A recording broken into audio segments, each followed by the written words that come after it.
Biri vardı, biri yoxdu. İnsanların maraqlarını toqquşduran bir maşın vardı. 18 cüt əl özünə cəzb eləyən maşın əslində bir ədavətin başlanğıcı idi. Ona dəlicəsinə sahib olmaq istəyənlər güclü iradədən savayı insanların rəhminə də möhtac idilər. Rəqiblər onun üçün dəridən qabıqdan çıxırdılar. Onlar arasında qəzəbini cilovlamayanlar da var idi, bu ədavətə qıradan baxıb gülənlər də.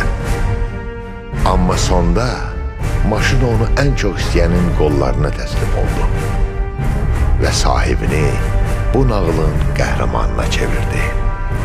Daha bir maşın nağılı başlayır. Hər gecəni sabaha çıxaran nağıl. Mayın 9-undan hər axşam saat 22:00-da Aynestə. Baş sponsor Seven Hills. Sponsorlar İdeal Parfüm və Kosmetika mağazalar şəbəkəsi. Rockl boyaları, Greenwich saat dükanları, Badamlı təbii mineral süfrə suları, təşkilatı dəstəyi, Divan Express Baku Oteli, Tranquini Relax dişkisi, avtomobil Opel'in rəsmi nümayəndəsi Cahan Motors tərəfindən təqdim olunub. Maşın, daha bir nağıl başlayır.